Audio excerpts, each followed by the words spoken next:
Hai Lovelka semuanya, kembali lagi nih bersama aku dalam sesi pembahasan mengenai periodisasi sastra Indonesia atau sejarah sastra Indonesia.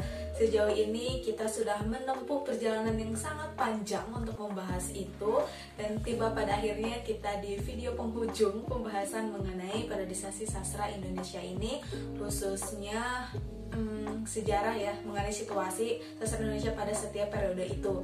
Nah, di video kali ini aku akan membahas mengenai sastra Indonesia, situasi sastra Indonesia setelah tahun 60-an. Dengan kata lain, aku akan membahas mengenai tahun 60 ke atas begitu ya. Seperti apa ya situasinya? Makanya jangan di-skip video ini, saksikan sampai akhir ya. Lovelka, dalam pembahasan mengenai sastra Indonesia setelah tahun 60-an ini, aku akan membaginya menjadi 3 sesi utama. Ada 3 poin yang akan aku sampaikan begitu, diantaranya ada para pengarang keagamaan, para pengarang lekra beserta situasi penerbitannya. Aku juga akan membahas mengenai sajak-sajak yang bertendensi begitu melakukan perlawanan atau berisi perlawanan terhadap tirani. Nah, hal pertama yang akan aku ulas dan bahas itu mengenai pengarang lekra. Nah, sebelumnya aku mau nanya dulu nih, apakah semuanya sudah tidak asing lagi dengan lekra? Apakah masih asing atau samar-samar begitu? Nah, pada dasarnya lekra ini merupakan lembaga kebudayaan rakyat, yaitu sebuah lembaga Indonesia yang bergerak di sayap kiri begitu. Nah, di bidang penerbitan dan juga di bidang kesastraan, lekra ini tuh terbilang cukup produktif, cukup maju begitu ya. Banyak sekali karya-karya yang diterbitkan oleh penerbit lekra ini, bahkan karangan-karangan yang ditulis oleh mereka yang bukan anggota lekra juga banyak diterbitkan di sini, dengan catatan itu tuh memberikan keuntungan bagi lekra itu sendiri, apalagi kalau keuntungannya besar begitu. Salah satunya adalah karya Sitor Situmorang yang berjudul Zaman Baru yang terbitkan tahun 1962. Padahal Sitor itu bukan anggota lekra, yaitu aslinya atau resminya begitu orang LKN. Ada banyak sekali pengarang-pengarang yang mengumumkan karya-karyanya melalui penerbitan lekra. Apalagi anggota-anggota lekra ya, misalnya ada Pramudia Anantatur, ada Utuy Tatang Sontani, ada S. Rukia, ada Rifai Apin, ada Budiman, ada Bahtiar, dan juga masih banyak yang lainnya. Pengarang-pengarang lain yang namanya sering muncul di lingkungan lekra, terutama di lingkungan penerbitan lekra, diantaranya ada A.S. Darta, ada Zubir A.A., ada Bakri Siregar, ada Bahtiar Siagian, dan masih banyak lagi. Bahtiar Siagian ini merupakan penulis sandiwara. Sudah banyak sekali sandiwara yang ia tulis, dan juga udah ada beberapa yang diterbitkan. Nah, satu diantaranya adalah Lorong Belakang. Nah, di bidang hal penyairan, di lekra juga banyak juga penyair begitu. Satu di antara penyair yang cukup penting khususnya di antara kalangan yang muda-muda adalah Amarzan Ismail Hamid begitu. Ia produktif sekali menulis puisi. Selain menulis puisi atau selain menjadi penyair gitu, terkadang ia juga menulis esai dan juga cerpen. Namun sampai saat ini belum ada buku yang khusus berisikan karangan-karangan ia sendiri begitu. Dengan kata lain, ia belum pernah menerbitkan buku kumpulan puisi, buku kumpulan cerpen atau esainya pribadi begitu. Ia lebih senang untuk menerbitkannya secara ramai-ramai dengan para pengarang lekra yang lain dengan isu yang memang sudah ditentukan. Nah, Lovelka, itu dia merupakan sangat sedikit sekali ulasan mengenai lekra, pengarang, dan juga situasi penerbitannya pada saat itu. Selanjutnya aku akan sedikit juga mengulas mengenai para pengarang keagamaan. Pada dasarnya, meskipun partai-partai keagamaan juga tidak ketinggalan untuk mendirikan lembaga-lembaga kebudayaan yang berinduk kepadanya, yang berinduk pada keagamaan itu sendiri, tetapi usaha mereka di bidang penerbitan itu tuh tidak secara lekra begitu. Dengan kata lain, usahanya itu masih sangat terbatas. Umumnya terbatas pada ruang-ruang kebudayaan yang menumpang pada koran-koran partainya. Misalnya nih, Les Bumi yang berinduk pada NU pernah mempunyai ruang kebudayaan di dalam koran partainya, yaitu Duta Masyarakat. Yang mau menandingi lekra dalam hal penerbitan buku sastra barangkali hanya lembaga kebudayaan Kristen atau Lekrindo saja nih Lovelka. Lembaga itu banyak juga, tidak sedikit dengan kata lainnya ya, menerbitkan buku-buku baik itu kumpulan saja maupun kumpulan cerpen yang ditulis oleh para pengarang Kristen Kristen begitu. Misalnya ada Kidung Keramahan yang berupa kumpulan sajak dari Suparta Wiraatmaja, ada juga Hari-Hari Pertama yang ditulis oleh Gerson Poik, ada juga kumpulan sajak Malam Sunyi, Darah dan Peluh yang ditulis oleh Firdolin Ukur begitu. Itu merupakan beberapa pengarang-pengarang dari lembaga kebudayaan Kristen yang bernaung di sana begitu.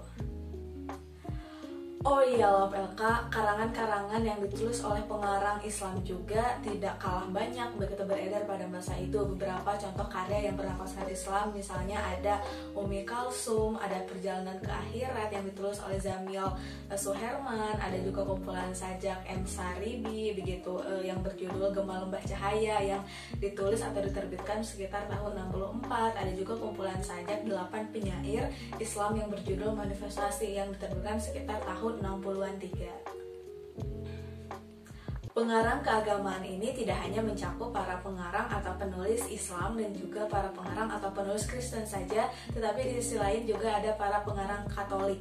Nah, para pengarang Katolik atau orang-orang Katolik ini mempunyai majalah bulanan budaya yang bergerak di kebudayaan begitu ya, yang bernama Basis. Pada mula-mulanya yang diterbitkan itu tuh sajak, esai, kritik begitu, baru deh kemudian mereka juga menerbitkan cerpen. Menariknya Basis atau orang-orang Katolik ini tuh tidak hanya menyajikan atau menerbitkan karya-karya yang mengarah pada isu keagamaan Katolik saja, tetapi juga masalah-masalah yang lainnya. Salah satu tokoh pengarang Katolik yang penting sekali di dunia sastra Indonesia adalah W.S. Rendra. Pada karya-karya yang ditulis oleh para pengarang keagamaan tadi, pada awalnya agama ini tuh baru merupakan latar belakang saja begitu, belum menyentuh masalah. Mereka banyak sekali menulis kisah-kisah dan juga sajak-sajak yang mengambil bahan dasarnya atau temanya itu dari sejarah dan juga kisah-kisah dari agamanya masing-masing, sehingga sangat beragam sekali begitu. Velka itu dia merupakan sedikit juga ulasan mengenai pengarang keagamaan. Nah, selanjutnya aku akan mengulas sedikit juga mengenai sajak-sajak yang berisikan perlawanan terhadap tirani begitu. Nah, Velka pada tahun 66 itu terjadi demonstrasi besar-besaran di Indonesia begitu yang melibatkan para mahasiswa dan juga para pelajar dari seluruh Indonesia. Mereka tuh menuntut 3 tuntutan rakyat yang juga dikenal dengan istilah Tritura.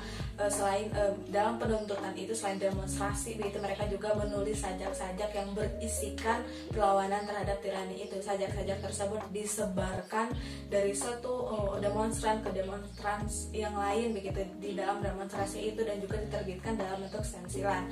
Beberapa sajak tadi yang diterbitkan di Jakarta, contohnya ada Tirani, ada Benteng yang ditulis oleh Taufik Ismail, ada Perlawanan yang ditulis oleh Mansur Samin, ada juga Mereka Telah Bangkit yang ditulis oleh Bu Ruswanto, ada Pembebasan yang ditulis oleh Abdul Wahid S, ada juga Kebangkitan yang ditulis oleh 5 penyair mahasiswa Fakultas Sastra, dan juga masih banyak yang lainnya. Nah, selain yang diterbitkan di Jakarta, juga ada beberapa yang memang diterbitkan di luar Jakarta, misalnya yang diterbitkan di Medan. Dari beberapa karya puisi yang terbit pada masa itu, yang paling penting sekali adalah sajak Kak Taufik Ismail yang berjudul Tirani dan juga Benteng. Nah, kemudian kedua kumpulan sajak tersebut tuh diterbitkan dengan judul Tirani pada tahun 66 dan juga Benteng pada tahun 68. Adanya proses sosial dan juga proses politik di dalam sajak-sajak yang ditulis oleh pengarang-pengarang tadi begitu membuat HBI Jasin memproklamasikan bahwa telah lahir angkatan baru yang disebut dengan angkatan 66 melalui tulisannya di dalam majalah Horizon. Ia menyebutkan bahwa kekhasan dari angkatan ini adalah adanya protes sosial dan juga politik di dalam karya-karya yang dituangkan. Nah, mereka itu merupakan situasi contoh-contoh juga dari sajak-sajak yang bertandaskan atau berisikan mengenai perlawanannya terhadap kekuasaan yang tirani begitu, yang tidak menguntungkan banyak rakyat. Love LK. Barangkali itu saja ya video kali ini. Apabila ada pertanyaan, yuk langsung saja kita diskusikan di dalam kolom komentar. Jangan lupa juga untuk menyukai video ini, sebarkan seluas-luasnya, subscribe YouTube channel LK, aktifkan notifikasinya agar Love LK semuanya bisa tahu ketika LK mengunggah video baru. Oke, sampai di sini ya. Dadah.